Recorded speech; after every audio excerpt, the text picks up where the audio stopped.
Welcome everybody. A little co-hosted demo here this morning on a nice Thursday morning with No Code Devs and the.com. Today we're going to go over a little automation between the .com's platform and allowing us to spin up a couple hundred pages actually on a new subdomain that we created yesterday on No Code Devs. Effectively, Art and the team was looking for a fun way to add more of the tools that they work with, and they're looking to spin up pages really quickly, and the .com is going to allow them to do that. So to give you a little background on the .com, it's a full-fledged CMS. You can build marketing sites, you can build landing pages, all that kind of good stuff on it. It's hosted. It's some of the fastest loading sites of any platform. We also give you the SSL. You can hook up custom domains, all that good stuff. And that's been around for a couple of years. But just a couple months ago, we released a very cool way to automate the spin up of pages from a data set. That data set can be anything from a Google Sheet to a Airtable to a Notion database, and you can even use the .com's native sheets inside there. And so today we'll take a cool set of data from Art that has all the tools and the images, and you'll see how customized we can make it and how fast we can actually deploy these things. And we'll do that in a second. And then Art, if you want to introduce No Code Devs. Yeah, and hopefully, my camera comes through here. So No Code Devs is a community and a directory of various no code tools. So we provide you with the tools, and then we connect all kinds of interesting data to the tools in a directory, like videos, workshops, tutorials, that kind of thing. We've been doing this for a couple of years now. We have about 7,000 members, and just happy to sort of be an evangelist for the no code community, and thanks for being here. Awesome. All right, well, I will share my screen here. Let's make sure that I know what I'm doing, because I haven't used this process yet. Art, let me know if you guys can see this screen here. Yeah, you're good to go. I can see your Google Sheet. Awesome. So for everyone who just hopped in, and for what I was saying before, you can really create your own data sets. You can scrape information. We have some templated data sets for things like cities and states and locations and demographics. In this case, what we did was actually just export some of the data from Art's database of tools and some of their descriptions and things like that, and then also pulled some of the images so that we could have the ability to have a nice structured data set here. For this demo, we're only going to be changing the tool, the description, and the links, as well as the images of that tool. But keep in mind, as I go through this, you'll be able to change pretty much whatever you want, all the way from any type of CSS and HTML all the way to JavaScript. In this demo, you'll see that I've even added alt text in here. I've added different links out to the tool itself, as well as to other backlinks inside of Art's Apex domain site, and we kind of organized it in this direction. Now, if I hop over to the .com, I'm going to hide the editor here. You're going to see that this is a little rebuild of Art's branding. It's a landing page. It's super simple. It gives the ability to join on every single page that we're going to deploy. You're going to see this section's blank, and I'll explain that in a second, and then a little footer for No Code Devs. So if I bring the editor back up, you're going to see our editing experience is pretty simple. We've got elements on the left-hand side, and we've got styles on the right-hand side. In this case, you'll also see that some of the elements, aka the ones missing from this blank white section here, are just set to be equal to a variable in a column. And so you're able to hop right over into this sheet, which is connected to that page. And now you're going to see this spreadsheet that's our native sheet that we set up beforehand with these headers here. And you can see that you can add as many column title headers as you want. These are all variables. So back in the Google Sheet, we can add different color backgrounds. We can add different shapes to borders and border radiuses. Anything that you want to do that's custom, you can do, as well as things like having more Google Analytics or different per page, maybe different sign up forms per page. In this case, we're going to keep it to just content. And you'll see that the first column is our page URL. And then we organize this in the same way that we organized this sheet over here. The nice thing is where we interpret the URL of the name, in this case of the low code tool, it'll actually interpret that as a page URL. So you can connect this with Zapier. Today we're going to do a copy paste.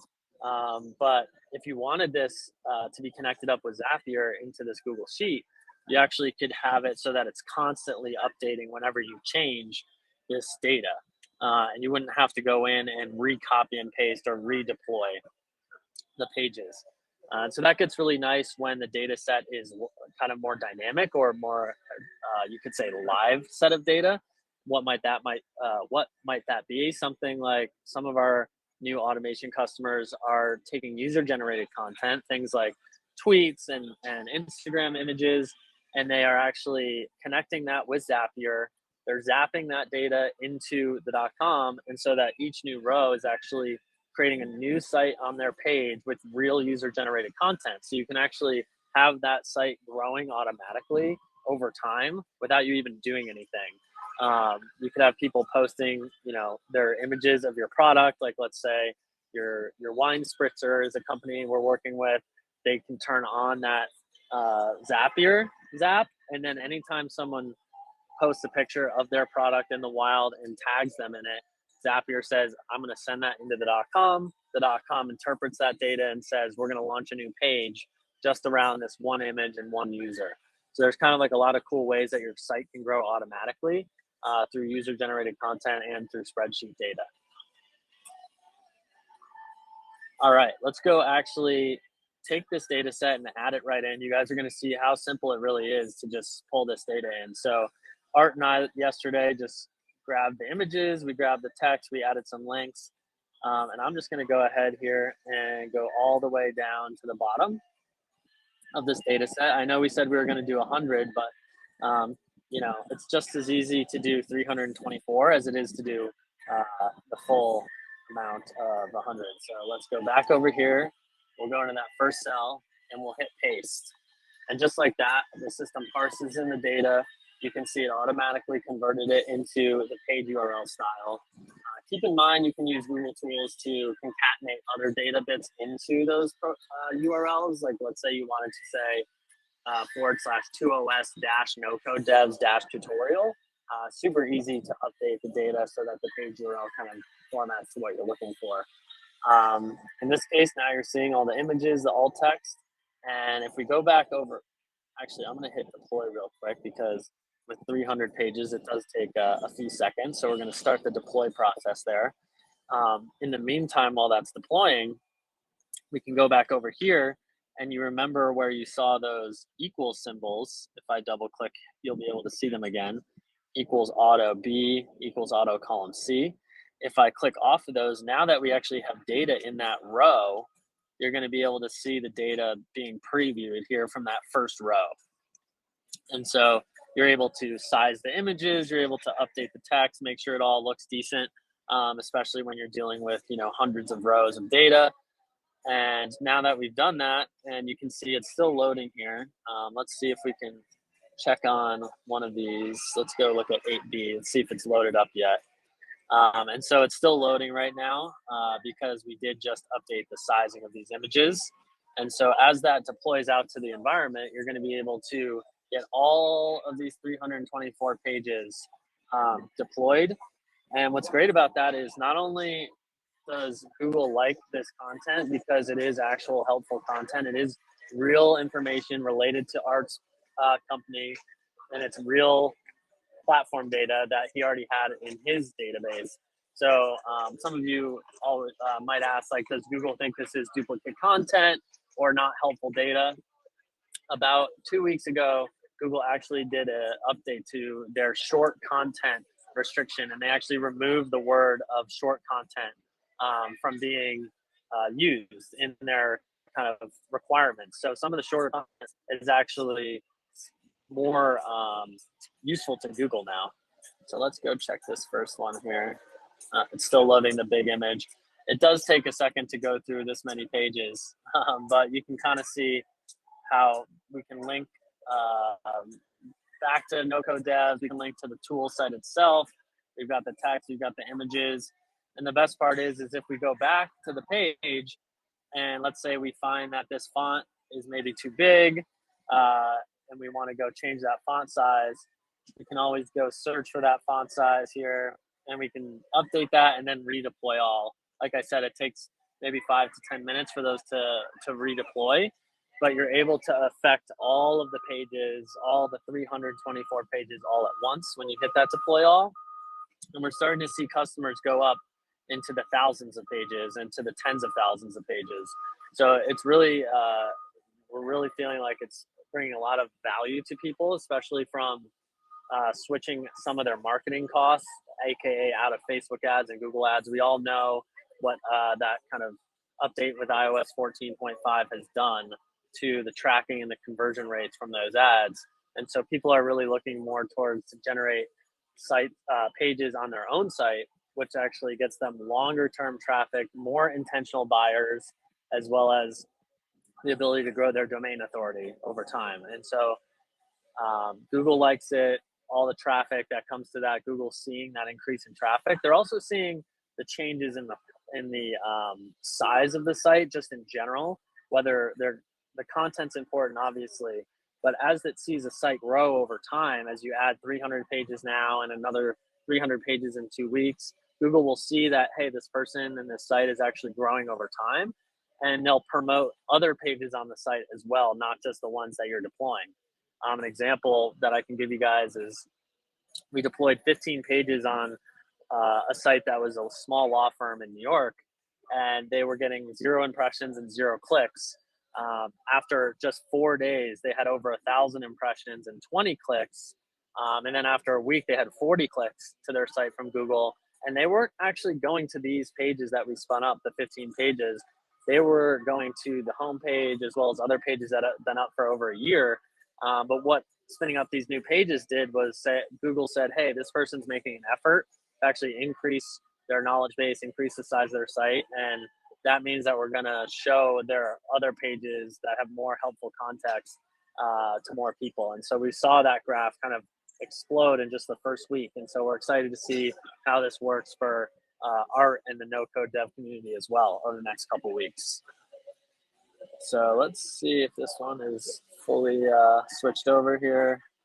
And there we go. So you can see we got the icon here. We've got the title, we've got the description, and we've got kind of the thumbnail, as we called it here. And now we should have that for pretty much every page that we're seeing here exactly.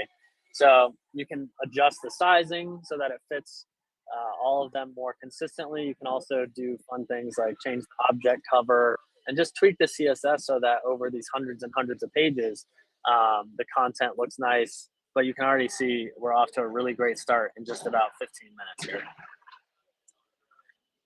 All right, I'm gonna stop sharing my screen and go back over here and see if anyone has any questions, or if you have any questions. Yeah, and just for anyone who came in late, we deployed 300 pages on a no-code devs subdomain from a Google Sheet in a matter of minutes there. So it's really cool and has huge implications for SEO. I mean, especially for, as we all know, SEO is tough and content marketing is hard and it takes a lot. And, there's no guarantees out there, even if you do all that. So to be able to spin up hundreds or thousands of pages from your own data set or scraped data or zapped data, from some other source, I think is really has powerful implications for everyone, especially smaller shops, like you mentioned, like even just the law firm. If you can get 40 good leads for a law firm, that's huge. So those are 40 new customers that could be, big clients and really generate a lot of revenue. So super cool. I think Joe said psyched about the programmatic SEO stuff and the automate promise of B.com. That's not really a question. Paul says, is there any limit on number of pages?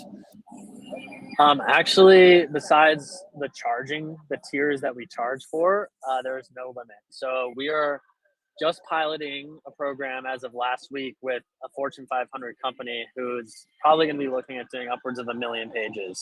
And so the system can handle that. It's built specifically for that. And as you guys know, the .com is also some of the fastest loading pages, if not the fastest loading pages of any CMS. And that's super important when it comes to pages over 100,000 on a site, because Google has what's called a crawl budget. And once you hit 100,000 pages on your site, and there's actually a really cool way for you guys to go check almost any site. And if you go check, you just type site colon into Google and then the URL, and it'll tell you how many pages that has on there. So like Airtable's got like 78,000, whereas Nike's got like 5.8 million. And once you get over 100,000, Google will start like checking to see, do these pages load fast enough for their robots to continue indexing. And so if they don't load fast enough, we've seen companies that have built internal teams to spin up 100 or 200,000 pages by hand, not the pages by hand, but the software by hand with a full engineering team. And they'll actually stop crawling that information because the sites load too slow. So that's something we were really conscious of when we built this automation piece of the .com. And at the .com, we're doing some of it on our own. We just started because this product just became live for the first couple customers in the last month or so. And so the .com's also going to do it. We're going to try and spin up 1 million pages as well on our own domain in the next couple months. But That's you know awesome. what's interesting? What we're seeing, and I'll send you guys a HubSpot article. There's actually 2 articles I'd love to send you all. This HubSpot article that just recently came out talks about how 100 pages can get you 48% more traffic and up to 2.5 times more leads. But when you hit 1,000 pages, that's when the things really start taking off. So that bit.ly link is the HubSpot PDF. You only really need to worry about the first couple pages on that one because it's like a 52 or 56 page PDF. And so it's really interesting to see the graphs that they have on there. And I can even share my screen real quick to show you guys. The pricing, good question, Joe. So the pricing, we are updating the pricing page to be more clear, but we actually haven't changed the pricing. We have the original free draft plan, which is non-connected domain. We have the $36 a month hosting for connected domains. And then we have the $199 a month for agencies that want to build unlimited number of marketing websites. But the automation tool is a completely separate piece of that. It's more B2B and enterprise that we're seeing. And so that's on the side where it says $24.99 plus a month. And that changes based on how many pages you have. That 2,400 right now will get, or 2,500 will get you up to 20,000 pages. So we wanted to make sure that people had the ability to spin up tens of thousands of pages, even on that entry level plan. Let's see here. I just wanted to show you guys the impact kind of the traffic. Let me share this tab. So you can kind of see here the impact of the content on the inbound traffic. And for B2C, it's actually even more impactful than B2B. But you're seeing here the different types of page numbers bases the traffic, in comparison to the traffic index here. So once you start hitting those, 500 to 1,000 to over 1,000 pages, you're really seeing a huge impact on that traffic. And this is a really interesting statistic. This is saying companies with 51 to 100 pages can generate 48% more traffic than companies that have less than 50 pages. And that goes for over 1,000 pages as well. You're seeing 9.5 times more traffic, which is pretty incredible. Which also has a huge impact on those inbound leads that we were talking about. As you can see, it just grows over time, the more pages you have. And you can see that companies with 100 to 200 pages can generate 2.5 times more leads than companies with 50 or fewer pages. So I recommend checking this out. I'm also going to send you guys another article that I just wrote last week that got posted in VentureBeat about kind of the importance of programmatic SEO with the new iOS 14.5 as well. So you guys can check that out below. I just linked it in the chat. So cool. Is there any other questions? Nope, no other questions. Well, we'll keep it short, keep it to a half hour. Art and I are going to edit this video and throw it up so that everyone can rewatch it that didn't get to make it. So if you're watching it afterwards, thanks for checking it out. If you have any questions, you can just email us at the .com or click the sign up button on the .com. That'll bring you to our email form. And you can also check out nocodedevs.com for all of the directory of these pages that you're seeing. And that's the sign up link there for the .com.